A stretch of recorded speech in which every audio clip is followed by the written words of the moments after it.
Assalamualaikum warahmatullahi wabarakatuh. Salam sehat semuanya. Perkenalkan, nama saya Mailinda Uti Maharani. Saya akan melanjutkan pembelajaran kita tentang budidaya satwa harapan. Jadi untuk minggu ini yang harus kita bahas itu adalah tentang tahapan budidaya satwa harapan. Nah, kita langsung saja. Sebelum kita memulai pembelajaran kita hari ini, saya minta kalian harus menyiapkan buku dan alat tulis. Sehingga jika ada yang bisa kalian catat, silahkan dicatat. Nah, pertama tujuan pembelajaran kita adalah yang pertama itu memahami tahapan budidaya satwa harapan dengan baik dan benar. Yang kedua, memahami pemeliharaan satwa harapan dengan baik dan benar. Yang ketiga, mempraktekkan budidaya satwa harapan. Oke, kita lanjut saja. Sudah menyiapkan buku dan alat tulis? Kalau sudah, kita langsung masuk ke materi. Nah, yang saya bahas di sini itu adalah tentang budidaya jangkrik. Jika nanti ke depannya kalian akan memilih untuk membudidayakan selain dari jangkrik di satwa-satwa harapan lain yang selain jangkrik, silahkan. Di sini saya akan membahas budidaya jangkrik dulu. Jadi untuk tahapan budidaya jangkrik, yang pertama itu ada tahap perencanaan. Tahapan perencanaan di sini yang harus kita rencanakan, yang pertama adalah jenis satwanya. Satwa apa yang akan kita budidayakan, apakah jangkrik ataukah ulat sutra atau lebah madu atau cacing tanah. Jadi kita harus menentukan terlebih dahulu. Yang kedua adalah kandangnya. Nah, jika kita memelihara jangkrik, misal kandang apa yang akan kita gunakan, apakah kandang dengan bahan kardus atau triplek atau plastik dan lain sebagainya. Kemudian yang ketiga ada jadwal. Misalnya jadwal untuk minggu pertama yang harus kita lakukan apa saja. Jadi misalkan minggu pertama kandang sudah harus selesai, minggu kedua kandangnya sudah sesuai dengan persyaratan untuk budidaya jangkrik dan lain sebagainya. Selanjutnya ada kebutuhan sarana dan alat dan juga bahan.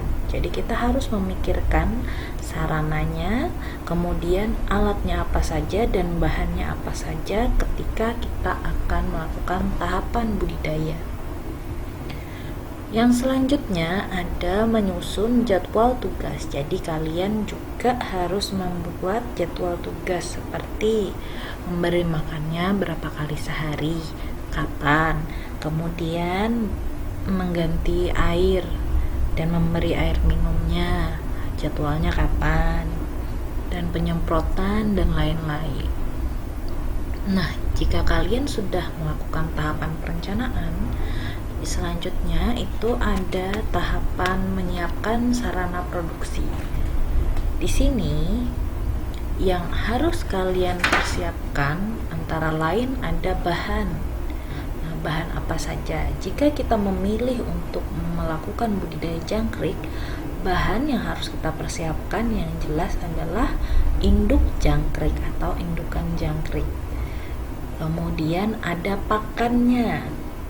Pakan jangkrik bisa berupa pakanan hijau atau pakanan segar seperti sayur-sayuran, buah-buahan atau rumput. Dan konsentrat. Kalau konsentrat adalah pakan hewan yang sudah dibuat di pabrik, jadi seperti misalkan pelet dan lain sebagainya. Yang ketiga ada obat-obatan, dan yang terakhir ada vitamin atau probiotik. Jadi tidak hanya manusia saja yang perlu obat-obatan maupun vitamin, tetapi hewan ternak juga. Selanjutnya untuk alat itu yang perlu kalian siapkan ada timbangan, kemudian tempat makan dan minuman, kemudian pembersih kotoran bisa berupa sapu dan lain sebagainya, dan kardus. Nah, di sini kardus itu adalah media kandangnya. Jika kalian memilih media kandang lain, ya berarti yang disiapkan yang lain. Setelah kita menyiapkan sarana produksi, itu yang selanjutnya tahapan ketiga adalah sarana dan prasarana, kita masuk ke kandangnya.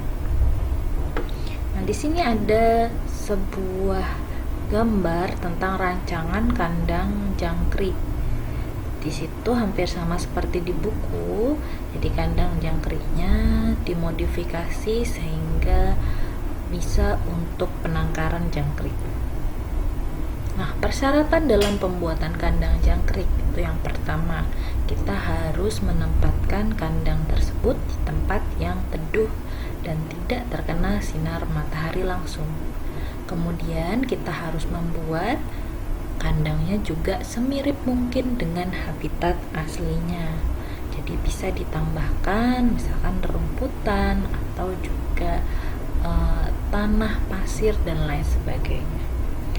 Kemudian kita juga harus memberikan sirkulasi udara pada kandang tersebut agar hewannya bisa tumbuh dengan baik. Setelah kandang selesai, yang harus kita perhatikan berikutnya adalah pembibitan. Nah, di sini pembibitan atau indukan tadi. Jadi dalam pembibitan yang harus kita perhatikan ketika memilih bibit itu harus bibit yang baik dan sehat. Jadi induknya harus kita pilih yang baik dan sehat. Kemudian terdiri dari indukan jantan dan betina dengan sistem pembiakan kawin. Jadi kita tidak mungkin hanya memilih indukan jantan saja atau betina saja. Itu nanti tidak akan menghasilkan keturunan-keturunan. Jadi tidak ada proses reproduksinya. Nah, seperti pada gambar di sebelahnya, di situ ada perbedaan antara jangkrik jantan dan betina. Untuk jangkrik jantan itu hanya memiliki 2 sungut di bagian belakang, sedangkan betina memiliki 3 sungut. Biasanya betina juga badannya ukurannya lebih besar daripada jantan. Oke, lanjut kita masuk ke reproduksi dan perkawinan. Nah, untuk tahapan ini kita harus memperhatikan jadi jumlah rasio antara jangkrik betina dengan jangkrik jantan itu idealnya adalah 10:2. Jadi jika kita memiliki 2 jangkrik jantan, kita bisa memberikan atau masukkan 10 jangkrik betina ke dalam kandang yang sama. Misalnya kalian memiliki 3 jangkrik jantan, berarti betinanya ada 15. Selanjutnya kita harus memberikan makanan yang bergizi dan cukup saat proses reproduksi ini. Kemudian kita juga harus menyiapkan media pasir atau tanah di piring kecil sebagai tempat dia meletakkan telurnya nanti. Kemudian jika mereka sudah bertelur, kalian harus memisahkan telur tersebut dari indukan agar telurnya tidak dimakan. Selanjutnya kita juga harus menyemprot kandang dengan larutan antibiotik secara berkala agar tidak tumbuh jamur yang akan merusak telur dari jangkrik tersebut. Nah, jika kita sudah melakukan tahapan reproduksi, selanjutnya ada proses kelahiran. Tadi kita kan sudah memisahkan antara telur jangkrik dengan indukannya. Nah, di sini telur jangkrik yang sudah kita kumpulkan itu harus kita letakkan pada media lain. Bisa berupa pasir, sekam, atau handuk yang dibasahi. Jadi untuk handuk kita bisa melipatnya, dilipat-lipat, kemudian di setiap lipatannya kita beri sekitar 1-2 sendok teh telur jangkrik. agar tidak terlalu banyak, tidak sempit gitu ya. Kemudian menjaga kelembaban telur, kita harus jaga kelembabannya, jangan sampai telurnya kering, nanti jangkriknya tidak akan menetas. Kemudian proses ini atau proses penetasan itu antara 4 sampai 6 hari.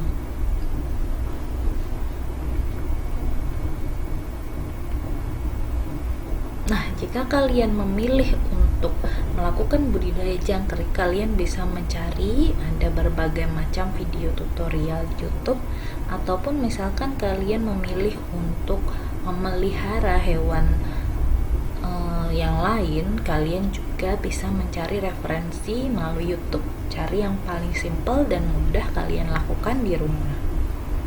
Oke, kita lanjut.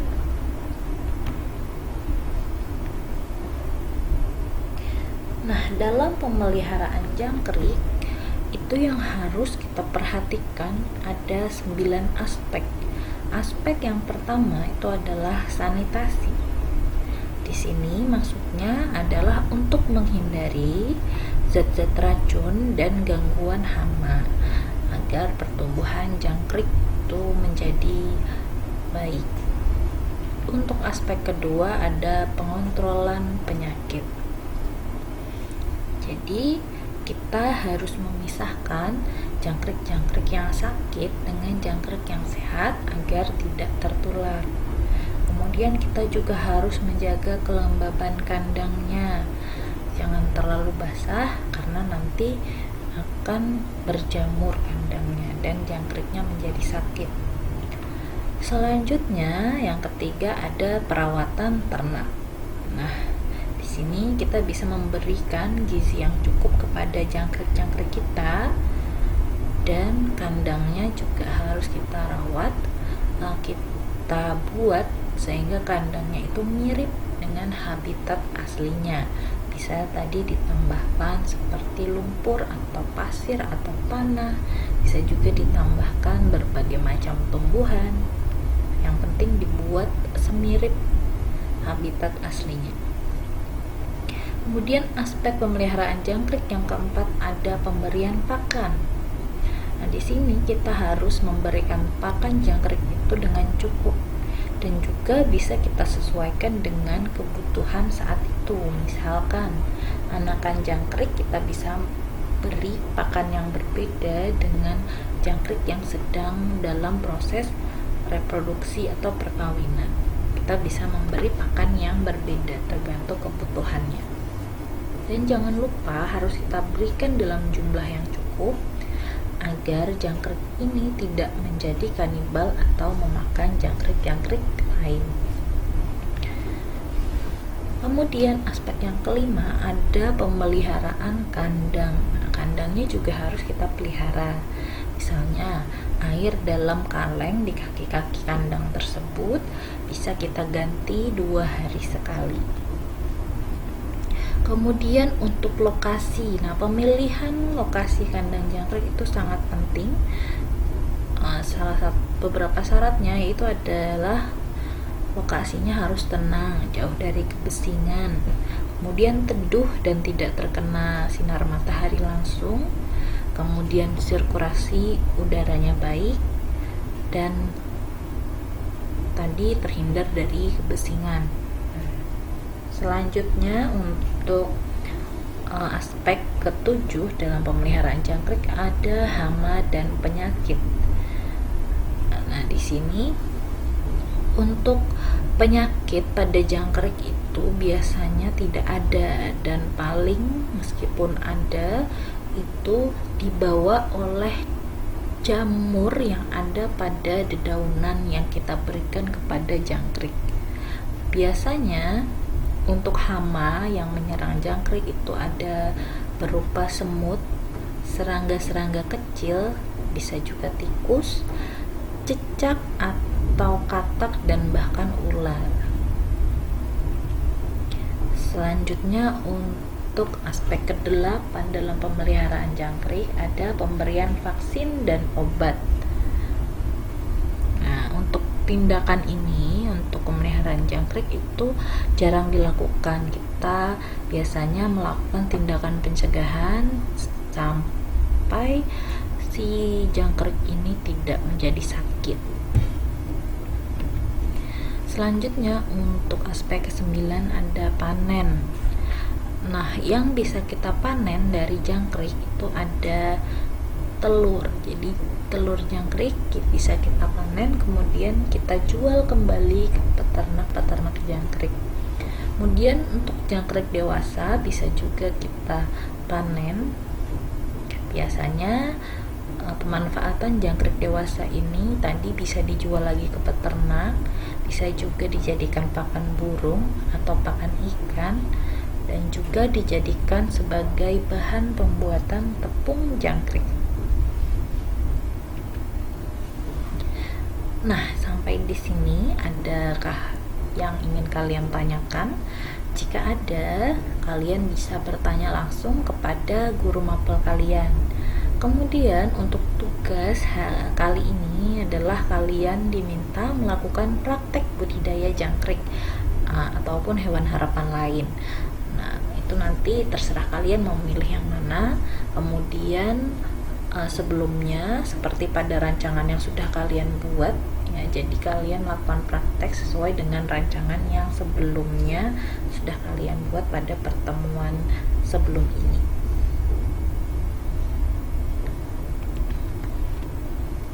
Nah, sekian penjelasan dari Ibu. Terima kasih atas perhatiannya. Sampai jumpa lagi pada kesempatan berikutnya. Salam sehat semuanya.